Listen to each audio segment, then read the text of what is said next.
A paz do Senhor, a paz do Senhor a todos os irmãos. Deus em Cristo abençoe a sua vida em nome de Jesus. Glória a Deus. Louvado seja o Senhor. Entrando, irmãos, para mais uma transmissão nesta noite de segunda-feira, dia 14 de abril de 2025. Amém? 14 de abril de 2025. Quero deixar uma palavra, uma reflexão para a nossa meditação nesta noite, amém? Em nome de Jesus. Os irmãos que forem entrando, amém? Vai compartilhando esta live, esta palavra. Quero deixar algo a qual há alguns dias Deus colocou em meu coração, trazendo dentro da Bíblia Sagrada a revelação de Deus para nossas vidas, em relação ao assunto, a direção que Deus colocou em meu coração. Quero transmitir aos irmãos nesta noite, amém? Em nome de Jesus.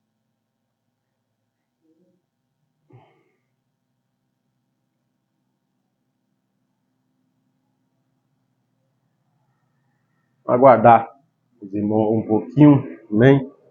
Aguardar os irmãos um pouquinho entrarem, logo nós vamos refletir ou meditar naquilo a qual Deus nos direcionou, amém? A direção de Deus hoje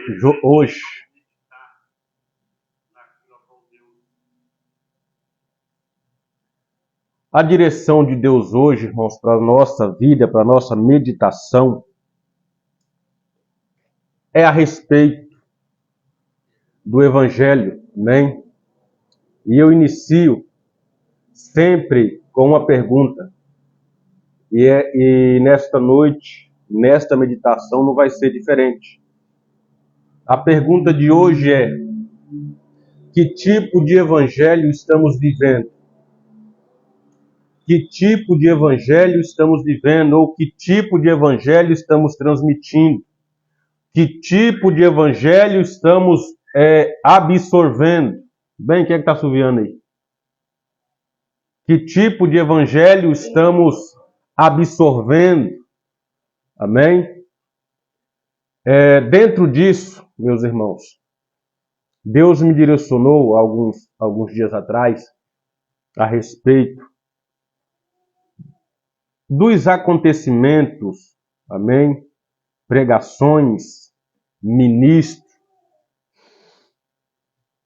porque olhando no contexto, amém? Olhando no tempo que estamos vivendo, a pregação do Evangelho, a qual muitos estão proliferando o Evangelho, e se você analisar, se você prestar atenção, não tem nada de evangelho bíblico, amém? Não tem nada da palavra de Deus, não tem nada do evangelho a qual Jesus nos ordenou a pregar, a levar, a ensinar, amém? Porque dentro do relato da Bíblia Sagrada, desde o Antigo Testamento, a palavra de Deus é uma palavra transformadora, uma palavra renovadora, é uma palavra que verdadeiramente transforma a vida do ser humano. É uma palavra que nos faz refletir sobre a nossa vida, é uma palavra que nos faz refletir sobre as nossas ações, os nossos comportamentos. O verdadeiro evangelho de Jesus Cristo é um evangelho de confronto, mas também um evangelho de transformação e de mudança de vida. O evangelho de Jesus Cristo é um evangelho de confronto, de renúncia, de abandono, de negar-nos a nós mesmos. E após passarmos por esse processo de negação, de renúncia, de abandono, nossa vida é transformada por este evangelho. A nossa vida é moldada através deste evangelho, pela ação do Espírito Santo de Deus. Mas nós vivemos um evangelho ao longo dos últimos anos, que é um evangelho que não transforma a vida de ninguém, que é um evangelho que você analisa e você não vê transformação de vida. Por quê? Porque o evangelho que estão anunciando é o evangelho que não exige renúncia. É um evangelho que não exige que aquele que venha a Cristo busque uma verdadeira transformação. É um evangelho que não exige do ouvinte renúncia ao abandono dos seus pecados. O evangelho que está sendo anunciado é um evangelho que contradiz as verdades bíblicas. É o evangelho que vai na contramão do evangelho que Jesus Cristo exige de nós, dos servos, da igreja, de todos aqueles que faz uma aliança com Ele. Porque a minha vida diante de Cristo, a minha vida na presença de Deus, ela tem que ser uma vida de constante mudança de vida. Como que isso acontece? Seguindo o conselho de Jesus Cristo, negando a nós mesmos, negando as nossas próprias vontades, negando o nosso querer, porque o servo de si mesmo pode fazer alguma coisa. Ou seja, o servo não anda segundo a sua própria vontade. O servo não executa a sua própria vontade. O servo não faz nada de si mesmo. O evangelho de Jesus Cristo é o evangelho de servidão, é o evangelho de serviço. E esse evangelho exige dos seus garçons, dos seus diáconos, porque todos nós somos serviçais, todos nós somos mordomo, falando teologicamente. E esse evangelho exige de nós uma busca ou uma legalidade para que a nossa vida seja transformada por este evangelho, por esse Senhor que é sobre a nossa vida. Mas eu quero me ater ao que Deus colocou em meu coração para transmitir aos irmãos em relação ao evangelho. O evangelho que está sendo pregado, o evangelho que está sendo anunciado por alguns, não por todos, mas por alguns. É o evangelho que não exige mudança de vida, que é levado a pessoa a permanecer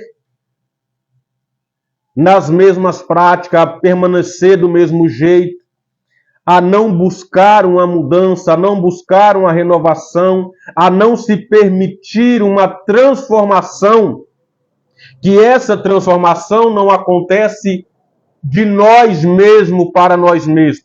Ela é uma transformação que acontece em nós a partir de Deus pelo Espírito Santo. Se eu não permito que o Espírito Santo haja na minha vida, não tem como Deus transformar a minha vida, não tem como eu ser transformado por Deus. O evangelho que Jesus Cristo nos mandou anunciar é um evangelho que transforma, é um evangelho que molda, é um evangelho que muda a nossa história, nos dá uma nova vida, uma nova perspectiva. Mas para isso é necessário que nós nos deixamos ser dirigidos, nós nos deixamos ser guiados, nós nos entregamos verdadeiramente a Jesus Cristo, a Deus. Temos que ser dependentes 100% somente do Senhor Jesus. Não tem outra forma de sermos moldados. Não tem outra forma de sermos transformados sem a ação de Deus em nossas vidas através do Espírito Santo. E isso é nós que temos que permitir essa transformação, porque Deus não vai fazer em nossa vida aquilo que nós não permitimos que Ele faça. Deus não vai agir em nossa vida se nós não deixarmos, se nós não nos entregarmos verdadeiramente para que Ele haja em nossa vida. Diferentemente do inimigo, diferentemente de Satanás, que ele entra sem pedir autorização, Satanás ele bagunça a sua vida sem te consultar. Se você analisar o chamado de Jesus Cristo, ele diz assim: aquele que quiser, ou aquele que quer, ou todo aquele que quiser. Amém? Porque Deus não vai exigir de você algo que você não está proposto a fazer. Deus pode mudar a sua vida, transformar? Pode. Deus pode mudar o quadro do momento ou a situação? Pode. Deus pode realizar na sua vida coisas extraordinárias? Pode. Mas para isso eu tenho que estar entregue 100% a Ele. Como diz João capítulo 4, Jesus Cristo, nas palavras de Jesus, temos que verdadeiramente o adorar em espírito e em verdade. Só adora a Deus em espírito e em verdade quem é 100% dependente dele. Só adora a Deus em espírito e em verdade quem é 100% dependente dele. Verdadeiramente está entregue, ele se rendeu a ele. Deixou Deus guiar, deixou Deus direcionar, deixou Deus trabalhar. A adoração vem em espírito e em verdade, a adoração perfeita, a qual Deus procura os verdadeiros adoradores. Amém? Coincidentemente, toda a pregação dos evangelhos, principalmente nas palavras de Jesus Cristo, e a pregação dos apóstolos exigiam sempre arrependimento.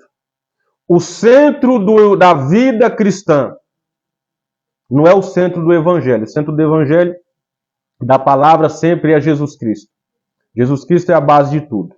Mas o centro da vida cristã, a base do cristão é o seu arrependimento em Cristo. Em Cristo eu me arrependo de todas as coisas que pratico, que pratiquei e porventura venha eu praticar, que venha desagradar a Deus. Eu digo que quem vive, quem é dependente do Espírito Santo, quem está rendido ao Espírito Santo, ele sempre ele sempre será incomodado no erro que comete. Ele sempre será incomodado na sua falha. Ele sempre será incomodado nas suas más ações, porque o Espírito Santo de Deus não vai deixar um servo fiel ficar em paz no erro ou no pecado, porque o pecado nada mais é do que o errar o alvo. Então, o Espírito Santo que habita no crente jamais vai permitir que ele fique tranquilo no pecado ou no erro que está cometendo ou no erro que cometeu. Paulo faz uma pergunta quando ele escreve, não me lembro se é Romanos ou se é no livro de Coríntios, que eu sou ruim de guardar esses versículos e capítulos, mas eu sei que está escrito na tua Bíblia aí. Ele diz assim: o que vocês receberam das coisas que vocês praticaram no passado? O que isso como que isso atinge vocês hoje? Eu estou parafraseando. Como que isso atinge vocês hoje? Como que quando você lembra de tudo que você fez, o que gera em você? Ele mesmo responde: é vergonha. Porque se eu não me envergonho das coisas que pratiquei, eu preciso me lançar mais aos pés de Deus. Se eu acho que a minha vida passada é motivo de eu me gloriar, eu preciso me eu preciso aceitar a Cristo de novo. Porque tudo aquilo que eu pratiquei, tudo aquilo que praticamos que é desagradável a Deus, é motivo para nossa vergonha. Somente nos envergonha. Não é motivo de glória. Mas o Evangelho, voltando para a base da live, o tema da live, qual é o tipo de Evangelho que estamos ouvindo ou que estamos pregando? Ou o Evangelho que está sendo pregado? É o verdadeiro Evangelho, é o Evangelho de Cristo, um verdadeiro Evangelho que exige de nós renúncia? Ou é o Evangelho que muitos gostam de ouvir e muitos aderiram a este Evangelho? O Evangelho do conformismo, o Evangelho que não precisa de renúncia, não precisa de transformação de vida, você não precisa mudar. Porque o Evangelho que agrada a muitos ouvidos é esse Evangelho. Venha como está e permaneça como está. E esse Evangelho que te chama e te permite permanecer da forma que você veio, é o mesmo Evangelho que te promete aquilo que o verdadeiro Evangelho não te prometeu. Este Evangelho que não exige de você mudança, renúncia, é o mesmo Evangelho que promete algo que Deus não prometeu a você. E esse tipo de Evangelho cada vez mais está sendo aceito. É o Evangelho que está sendo mais aderido no meio evangélico. No meio evangélico. Por quê? Se a pessoa ou o ministro ou qualquer pessoa que vai falar da palavra de Deus e ela leva uma palavra de confronto que é a base do evangelho, porque aquilo que te confronta te exige mudança.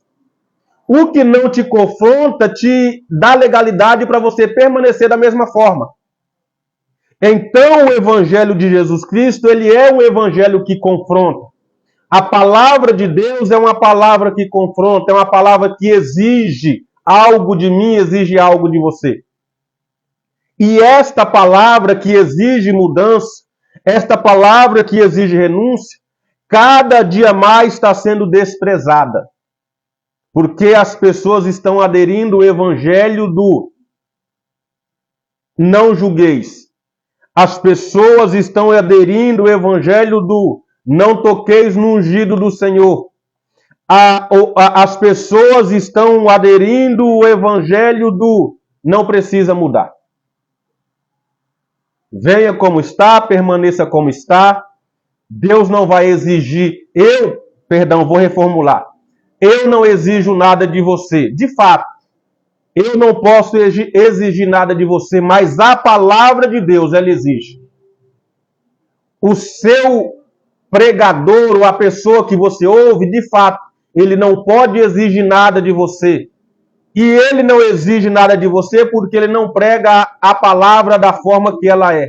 Ele precisa enfeitar, ele precisa fazer malabarismo, ele precisa fazer um arrodeio para que você não saia ferido, para que você não saia magoado, porque ele não quer, não é que ele não quer perder você, ele não quer perder o seu recurso, não é que ele não quer perder você, ele não quer perder aquilo que você traz, aquilo que você agrega, não é no quesito espiritual, mas no quesito financeiro. Porque hoje o evangelho é o evangelho dos templos cheios de pessoas mortas. Hoje o evangelho é o evangelho de templos cheios com pessoas que não renunciaram nada na sua vida.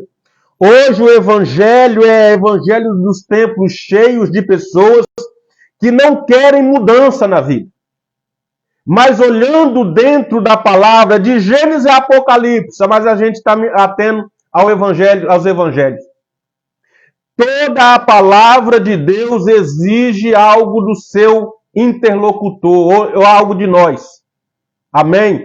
Toda a palavra de Deus exige renúncia daqueles que a ouve, daqueles que a ministra. Porque o ministro que não prega uma palavra o evangelho verdadeiro de renúncia, é porque nem ele próprio renunciou àquilo que deveria renunciar. Nem ele próprio renunciou às suas próprias vontades. Nem ele próprio renunciou a si mesmo, porque o Evangelho de Jesus Cristo exige de mim a minha renúncia. Renuncia-se a si mesmo. Nega-se a si mesmo. Se eu não exijo que você negue a sua própria vontade, baseada dentro da palavra de Deus, é porque eu próprio estou precisando renunciar às minhas próprias vontades. É o Evangelho que exige isso. É a palavra que exige isso. Muitos pregadores exigem de pessoas que não use saia curta, não corte o cabelo, não use maquiagem. Isso é exigência de muitos pregadores. Mas a exigência bíblica é renunciar a pecado, renunciar tudo aquilo que desagrada a Deus. Renunciar a sua própria vontade. Às vezes eu exijo que você renuncie quando eu mesmo não estou renunciando. Eu exijo que você mude de vida quando eu mesmo não quero mudar. Porque uma coisa é eu pregar em cima do púlpito exigindo algo de você que eu não estou exercendo. Isso chama-se hipocrisia. E a hipocrisia traz o significado de alguém que não vive aquilo a qual está transmitindo. A pessoa é um ator. Ela encena a sua pregação. Ela encena um personagem em cima do altar. Ou seja, exigem das outras pessoas aquilo que ele próprio não faz. E o pregador, o ministro do evangelho, o pastor, o líder, ele é o primeiro que tem que renunciar. Ele é o primeiro que tem que transmitir algo verdadeiro que é revelado pela palavra. É ele que tem que ser o exemplo do rebanho a qual ele está na frente. Mas o evangelho que estamos vivendo hoje é um evangelho muito adocicado. É um evangelho muito mel. É um evangelho muito doce. E esse evangelho adocicado não está dando estrutura para os crentes de hoje. Olhando no contexto, uns 40 anos atrás, para quem tem mais de 40 anos, eu não sou dessa época, olhando no contexto dos crentes, alguém diz assim, 40 anos atrás, 30 anos atrás, 50 anos atrás era tudo diferente. Porque os crentes de 50 anos atrás eram verdadeiramente crentes. Eles recebiam a palavra, eles eram confrontados pela palavra e buscavam mudança de vida. Hoje, os crentes de hoje, quando é confrontado pela palavra, ele muda de igreja, ele não muda de vida. Os crentes de 50 anos atrás, eles eram confrontados pela palavra, eles davam liberdade para Deus trabalhar e as vidas deles eram mudadas. E Deus só age no meio de pessoas, ou Deus só usa pessoas, Deus só derrama poder no meio do povo que se reúne como igreja, se verdadeiramente há uma mudança no meio deste povo, em cada vida, em cada ser, em cada coração. Primeiro de tudo, a comunhão. Evangelho de Deus exige comunhão. O Evangelho de Jesus Cristo exige comunhão para que o poder seja derramado. Primeiro de tudo, relacionamento com Deus. Segundo, comunhão entre os irmãos. Só que o Evangelho de hoje, o Evangelho doce, o Evangelho que as pessoas gostam, é o evangelho somente da vitória, porque alguém diz que Deus não te chamou para perder. Deus não te chamou para que você seja vencido. Deus não te chamou para que você sofra. O evangelho de hoje é esse. Deus não te chamou para que você passe dificuldade. É basicamente esse evangelho que está sendo ministrado ultimamente. E os crentes de hoje não querem sofrer pelo evangelho. não querem sofrer pelo Evangelho. Porque o pregador disse assim: vem para Cristo que a partir de hoje você para de sofrer. Deus não te chamou para sofrer. Aí quando você vai ler, você vai meditar, você vai estudar a palavra de Deus, Jesus Cristo sofreu, os profetas sofreram, os apóstolos sofreram, a igreja primitiva sofreu. E por que a igreja de hoje não quer sofrer? Por que a igreja de hoje não pode sofrer? Os servos de Jesus Cristo, os servos de Deus, todos eles sofreram. Só os crentes de hoje que não querem sofrer. Porque o pregador diz que ele não vai sofrer mais se ele vir para Cristo. Aí eu volto a perguntar a você: o evangelho que estamos ouvindo, ou o evangelho que estamos aderindo, é o verdadeiro evangelho de Cristo? Este evangelho que você está ouvindo está exigindo renúncia da sua parte?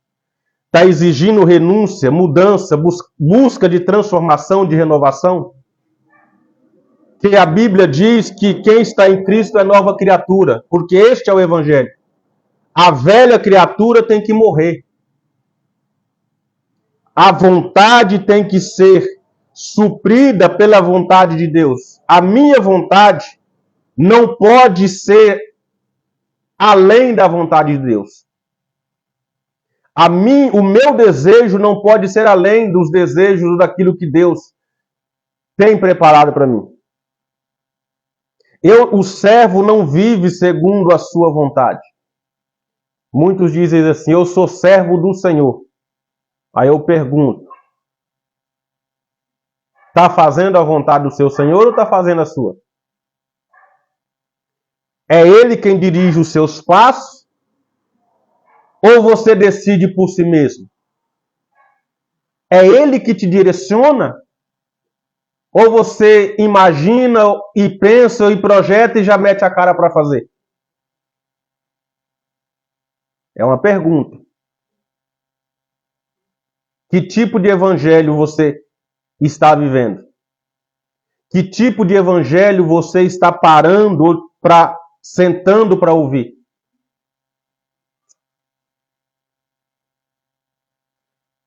Crônicas, segunda crônica, 7:14.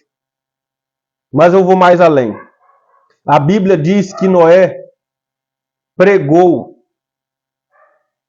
A Bíblia diz que Noé pregou. A pregação nada mais é do que uma proclamação daquilo que Deus pode fazer. Às vezes nós nos atemos a muito naquilo que Deus fez e esquecemos daquilo que Deus é capaz de fazer, daquilo que está proposto para acontecer. Noé pregou. Crônicas 7:14, segunda de Crônicas 7:14. Se o meu povo que se chama pelo meu nome se arrepender e se converter, a conversão, arrependimento. Conversão, arrependimento. A pregação do Evangelho, a transformação pelo Evangelho, exige arrependimento. Não exige transformação sem arrependimento. E não exige arrependimento sem evangelho, sem pregação, sem confronto, sem renúncia. Não existe. Se alguém diz para você assim: venha para a minha igreja, que é o termo que eles usam com quem que são dono de igreja. Venha para a minha igreja. Eu conheço a igreja que é a igreja de Cristo. Venha para a minha igreja, fica tranquilo que eu não vou incomodar você. De fato, não é ele que tem que te incomodar. Você tem que ser incomodado pela palavra que você está ouvindo. Se verdadeiramente você quer uma vida transformada diante de Deus, tu aceita a palavra, se humilha diante dos pés do Senhor, se converte, se arrepende e verás o que Deus faz na tua vida. Agora, se você quer ser apenas mais um no meio da congregação, você fica lá, praticando as mesmas coisas, andando da mesma forma, se comportando como ímpio. Porque a pregação não exige nada de você. Porque a ministração, a palavra levada é distorcida para que você se sinta bem. Deus vai te abençoar, o seu projeto vai dar certo, você não vai morrer antes de cumprir a promessa de Deus na tua vida. Não é isso que a Bíblia diz. Todos os servos do Senhor receberam promessa. Pega Abraão. Deus revelou a ele tudo o que iria acontecer com os seus descendentes. Mas Deus disse assim: tu vai morrer. Deus reforçou a promessa sobre a vida de Isaac. Mas falou assim: tudo isso vai acontecer, mas você vai morrer. A promessa está confirmada, mas você vai morrer, vai para os seus pais. Será recolhido, é a palavra. Será recolhido aos seus pais. Deus confirmou a promessa sobre a vida de Jacó, que se tornou Israel. Mas ele disse assim: vai acontecer assim, assim, assim, mas você vai ser recolhido aos teus pais. Ah, irmão, você não vai morrer. É o evangelho de hoje, é o evangelho aceitável. Você não vai morrer antes das promessas de Deus se cumprir sobre a tua vida. Quem foi que falou isso? Aonde é que a Bíblia diz que quem tem promessa não morre? Quem tem promessa não morre. É o evangelho que as pessoas se agradam. Aí quando você vai para a Bíblia Sagrada, todos morreram. Receberam a revelação da promessa. Receberam a promessa. Deus mostrou como seria e todos eles morreram. Abraão, a tua descendência vai ser numerosa como as estrelas do céu, mais numerosa, tão grande como as areias que está no mar, na praia. Mas elas vai ser escrava no Egito por 400 anos. Abraão sabia de tudo o que ia acontecer, mas ele não viu o cumprimento. Ele recebeu, mas não viu o cumprimento. Não estava presente. Isaac, assim como seu pai foi obediente a mim, se você permanecer, a promessa que eu fiz ao seu pai será cumprida. Se você me obedecer, a promessa que eu fiz a seu pai será cumprida. Mas você será recolhido. A mesma coisa com Jacó. Aí o evangelho que estão sendo pregado hoje, não, irmão, quem tem promessa de Deus não morre. Então Abraão poderia ter ficado vivo até a nação, até os seus descendentes se tornarem uma grande nação, um grande povo. Se o meu povo que se chama pelo meu nome se humilhar e se converter, então eu ouvirei do céu. Ah, mas eu tenho orado, eu tenho clamado, eu tenho pagado o preço. Uma que você não paga preço, o que você tinha de pagar já foi pago na cruz. Você faz propósito, paga preço, você não paga. Tudo que você deveria, tudo que era para ser feito, Jesus Cristo já pagou na cruz. O que você faz é algo para se aproximar de Deus. Jejum, consagração, oração, relacionamento. Ah, eu estou pagando preço por isso. Eu paguei tanto preço, irmão. Enquanto você tiver com a mentalidade de pagar preço, de que você precisa fazer algo,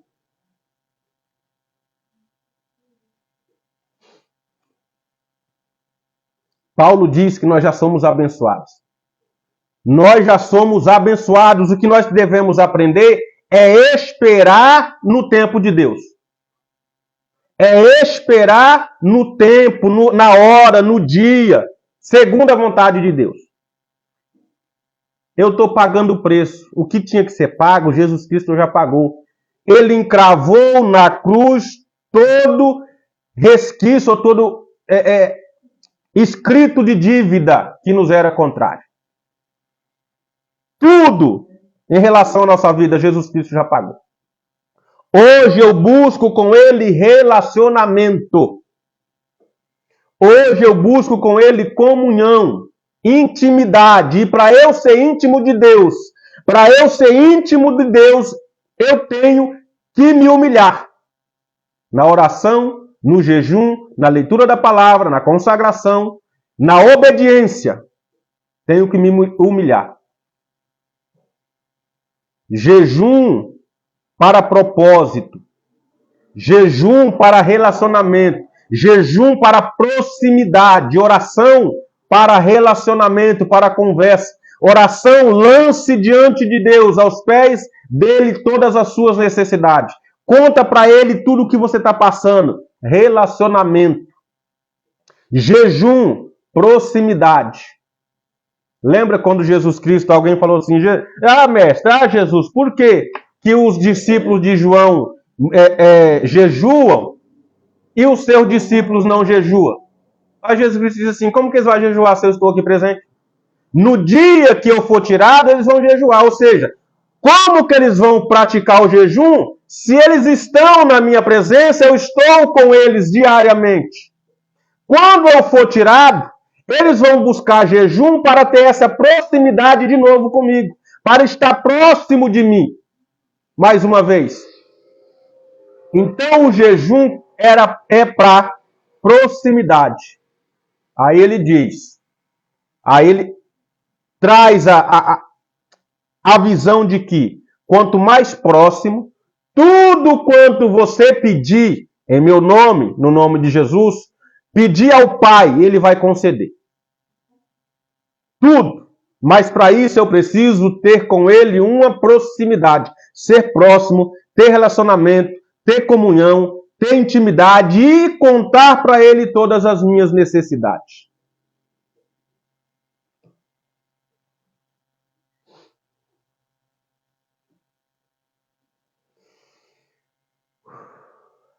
Meu Deus. Qual é a base da vida cristã? Qual é a base da comunhão com Deus? Arrependimento. Se eu não me arrepender, eu posso fazer o que for. Posso jejuar, posso ler Bíblia, posso consagrar, posso fazer o que for. Aí nós entramos naquele texto que Jesus Cristo disse assim: nem todos que me dizem Senhor, Senhor, herdarão o reino dos céus. Por que não herdarão? Ah, Senhor, eu preguei, eu profetizei, eu curei enfermos. Poder de Deus. Em nome de quem você fez isso? Em teu nome. Pronto, simples assim, está resumida a questão. Mas tu nunca teve parte comigo. Tu nunca buscou comigo um relacionamento. Tu nunca quis ser próximo de mim. Você nunca buscou intimidade comigo. Você praticou tudo isso usando o meu nome, usando a autoridade que há no meu nome. Mas nunca foi próximo. Nunca teve relacionamento, nunca teve comunhão. Aí o seu lugar vai ser aonde? No lago de fogo.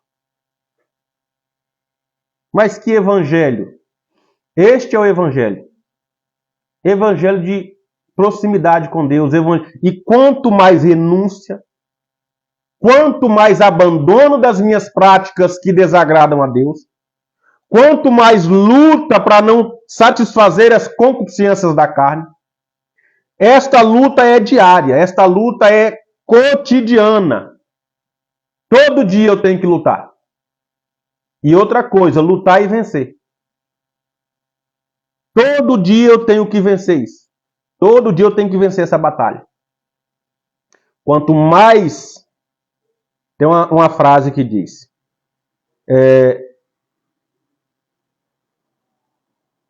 Quem ora... Não faz memória, é nessa forma.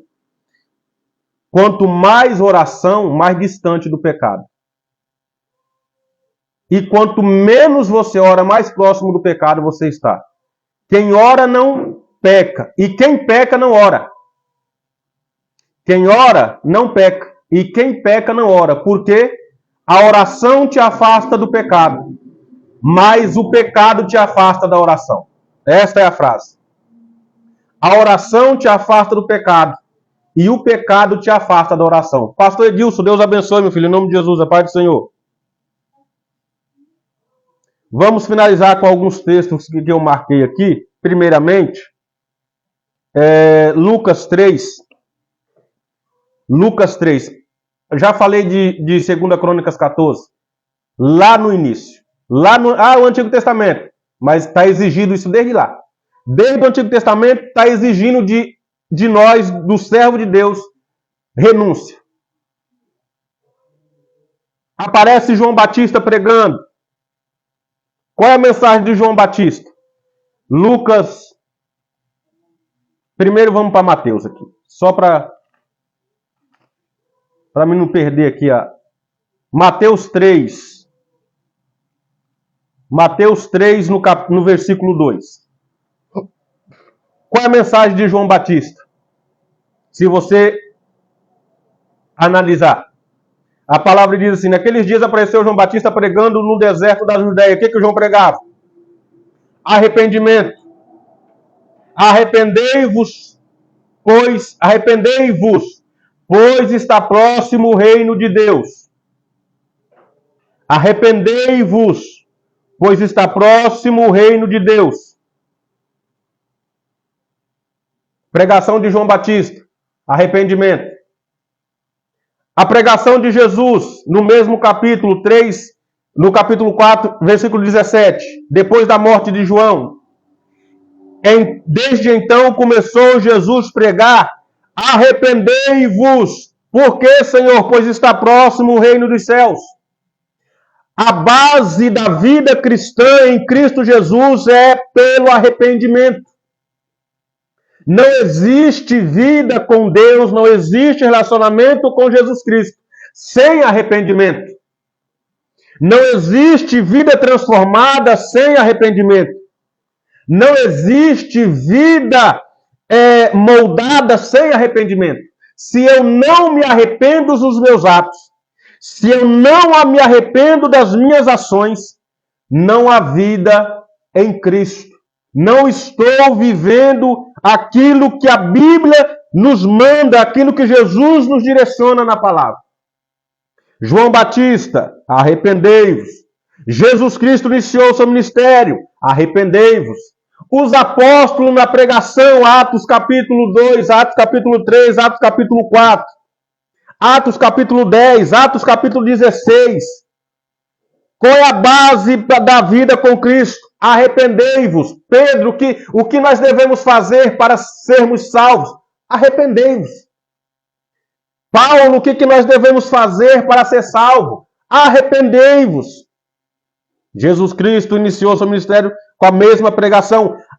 O evangelho de Jesus Cristo é o evangelho que exige de nós arrependimento e mudança de vida, renúncia. Se não há renúncia, não é evangelho. Se não exige renúncia, não é o evangelho de Cristo. Se não exige que você olhe para si e negue isso tudo que você está vivendo, não é renúncia. Não é evangelho. Se não exige que você negue as suas próprias vontades, não é o evangelho. Se não exige que você se arrependa dos seus pecados, não é o evangelho. Se não exige que você tenha uma vida ilibada, irrepreensível, não é o evangelho. Porque o verdadeiro evangelho que a Bíblia nos revela, ela exige de nós mudança, transformação e renúncia. Simples. Se não há arrependimento, se não exige arrependimento, se não exige renúncia, não é o verdadeiro evangelho de Cristo.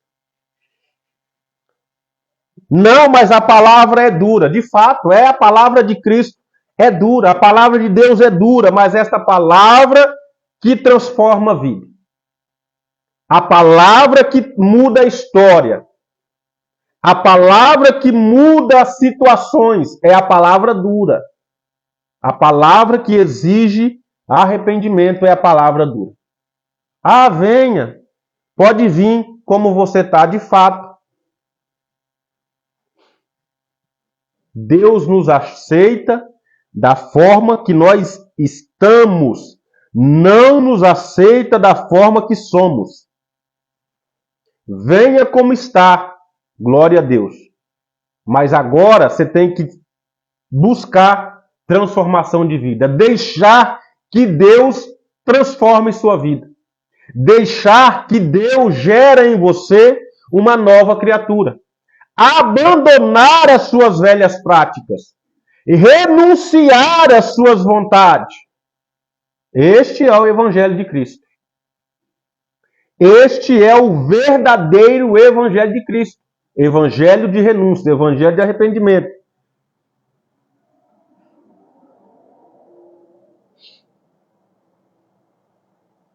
João Batista iniciou seu ministério pregando arrependimento. Jesus Cristo inicia seu ministério pregando arrependimento. Lucas capítulo 3, versículo 8. Lucas 3, 8.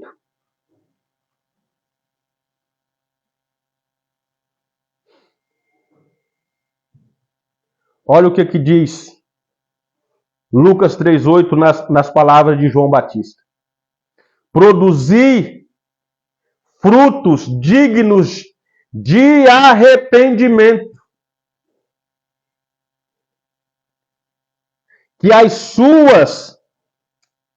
que os seus pensamentos, os seus sentimentos, as suas lembranças ou as suas más ações gere em ti arrependimento. Que esse fruto gerado pelo Espírito em ti te faça arrepender das suas más ações.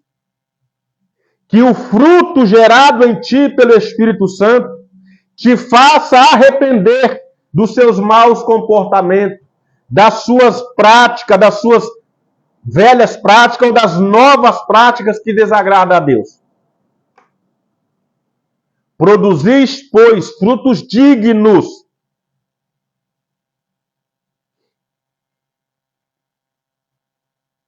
Lucas capítulo 5. Já para me encerrar. Lucas capítulo 5, no versículo 32. Só para você compreender a questão do chamado de Jesus Cristo. Primeiro, todos nós estávamos enfermos.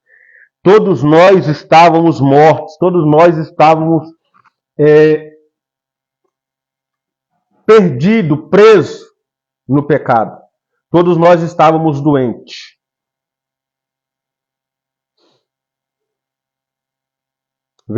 Lucas 5, versículo 31 e 32. Jesus diz assim: não necessitam de médicos os sãos, mas sim os enfermos. Todos nós estávamos com a enfermidade que o pecado gera em nós. Todos nós estávamos, irmão Elismar Coelho, Deus abençoe em nome de Jesus. Todos nós estávamos enfermos pelo pecado.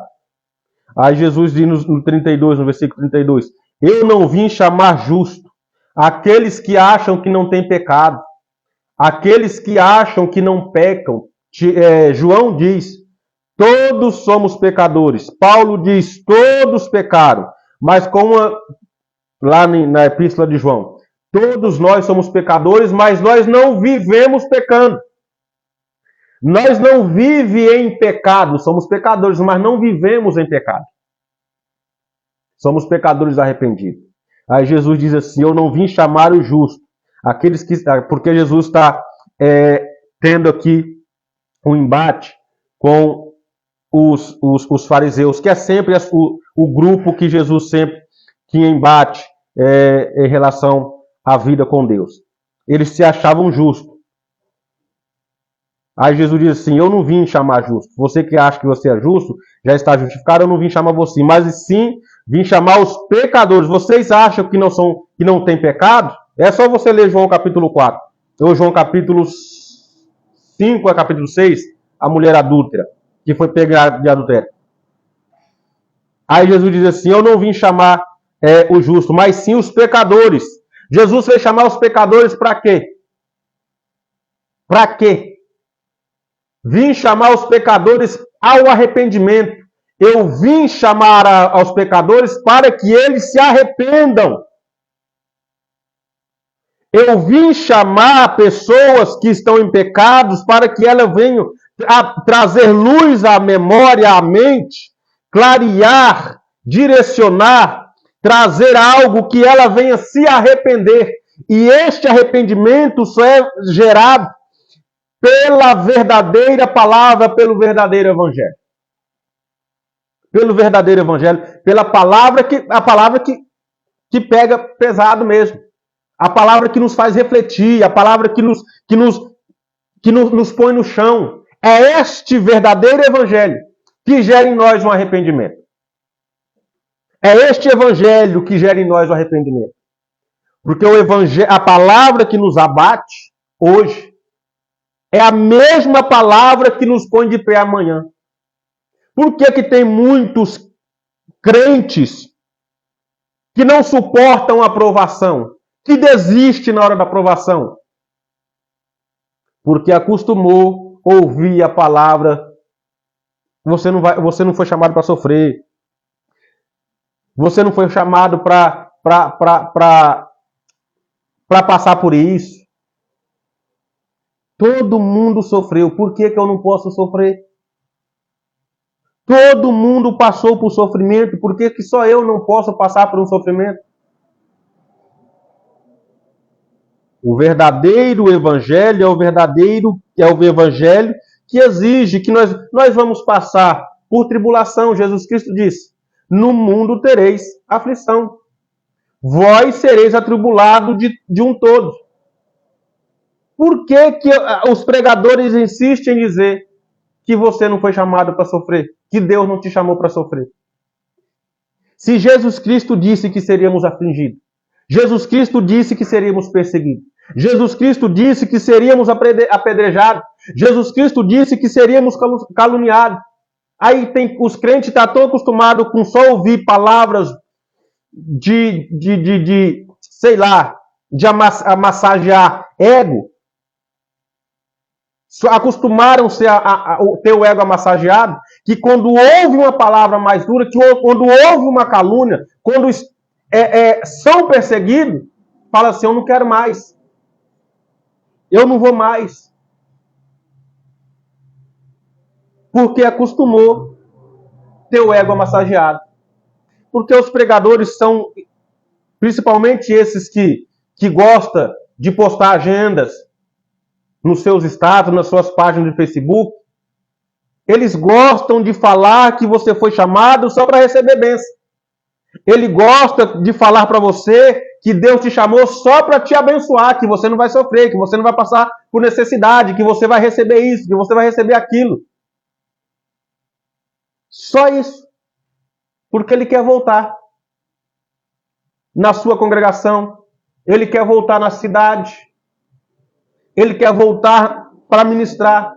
Porque ele sabe, se ele levar uma palavra genuína, simplesinha do jeito que é, da forma que a palavra é, ele sabe que o pastor não vai chamar mais ele, ele sabe que a congregação não vai aceitar mais a pregação, de ouvir a pregação dele.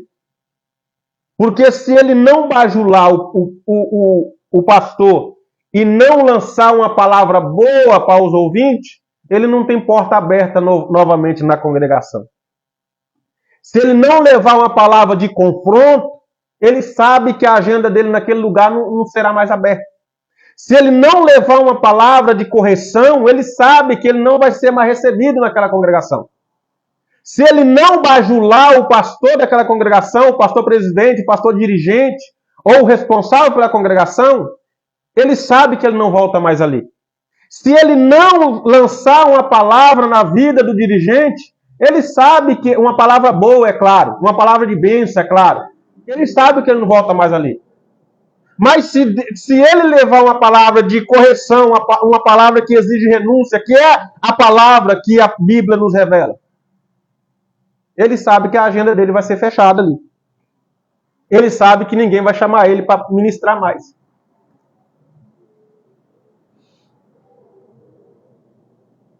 Mas posta as agendas cheias, posta agendas todas as vezes. Que tipo de evangelho estamos ouvindo? Que tipo de evangelho você está ouvindo? Que tipo de evangelho está sendo ministrado? O evangelho não é só bênção. O evangelho de Cristo não é só vitória. Toda vitória, para você ser vitorioso, você tem que guerrear. Para você vencer, você tem que lutar.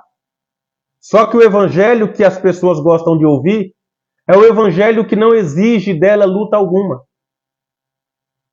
Para você vencer, toda vitória teve uma guerra. Para toda vitória, antecede uma guerra.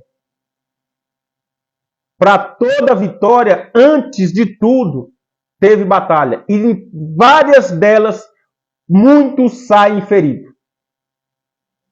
Muitas batalhas, em muitas batalhas você vai sair ferido. Em muitas batalhas você vai se ferir, mas você vai sair vitorioso. Este é o Evangelho, esta é a palavra. Porque a palavra não é só palavra de vitória. A palavra não é só palavra de consolo. A palavra não é só palavra de bênção. Pregadores estão se treinando, até não sei nem falar a palavra, meu Deus do céu, para levar a você aos seus ouvidos só a palavra de bênção, a palavra de vitória. Lembra do que Paulo falou ao Timóteo? Nos últimos dias, muitos não suportarão a sã doutrina. Isso no capítulo 4 de 2 Timóteo, não fala a memória. Mas em 1 Timóteo diz assim, distorcerão a palavra. É o que estamos acontecendo, estão distorcendo a palavra. Para quê? Para ser aceito. Estão distorcendo para ser aceito. Aí eu pergunto para você uma vez mais. Só para finalizar. O evangelho que você tem ouvido, o evangelho que você tem pregado, o ministro, o pregador, o evangelho que você tem pregado, tem exigido mudança dos seus ouvintes? Você, ouvinte, o evangelho que você tem ouvido, tem exigido de você renúncia?